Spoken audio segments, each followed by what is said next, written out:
Well, here it is, the final Ys game I've yet to cover on the PlayStation Portable. Ys 7 was actually the first Ys game released on the PSP by XSEED, and they did an absolutely fantastic job with it. It's hard to believe it was released back in 2010 in North America. That's already 7 years ago. The game uses a modified engine from Ys 6, which hit the PSP in 2006, so 4 years makes quite a difference. The game features limited load times, a great combat system, and a fantastic storyline. It's more of that classic Ys action you know and love. The story begins with Adol and Dogi, you know, that big burly guy from the Oath and Felghana, arriving in the capital city of Altago.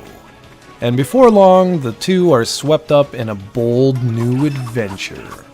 Considering Ys 7 is an all-new game and not a remake of a previous Ys game, the gameplay is rather unique. You retain control of Adol like from Ys 6, although this time around you can have a party of up to 3 characters with you.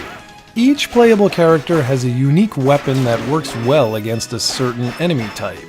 Adol uses swords, which are powerful against flesh-based enemies. Dogi uses gauntlets, which cause striking damage. And the more characters you find, the greater variety of attacks you have access to.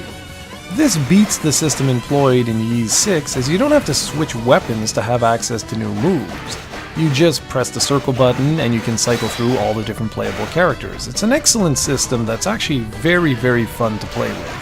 Skills are locked to weapons, but can be enhanced over time to be used with any weapon, which is quite nice.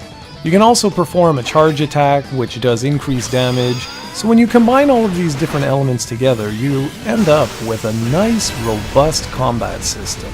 There are even ultra skills you can learn at key points of the game that do tremendous amounts of damage, and are particularly useful against boss characters. Exploration and monster fighting are rewarded with a wide array of drops, which can be used to make all manner of gear and items.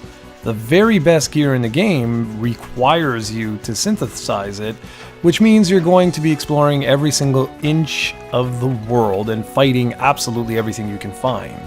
Sometimes the only thing between you and a super powerful piece of gear is a rare toenail. And no, I'm not joking. The audio-visual presentation is absolutely top-notch, which is what you would expect from the series at this point in time, particularly with all these reviews being back-to-back. XSEED did a really bang-up job with the translation, and everything comes together perfectly. I really do enjoy this game. The soundtrack is excellent, and the graphics may not be the best seen on the PSP, but they sure look nice and detailed for this being a 3D polygon-based video game, and the use of color is also great. By now you should be able to tell that I'm quite a big fan of the series. While I could go on to review the Ys games on the TurboGrafx 16 and other platforms, I thought this would be a good way of introducing the series in such a way that pretty much anyone can go and experience them, because the PlayStation Portable is still fairly easy to find, and almost the entire series is available on the PSP. While Origins is hitting the PlayStation 4 and Vita, and Memories of Celceta is already available for both the PlayStation Vita and the PSTV, the PSP contains Ys 6, 7, The Oath and Felghana, and 1 and 2 Chronicles. So it's really hard not to recommend going the PSP route just to see if you like these sorts of games. And that's a whole heck of a lot of Ys love for one system.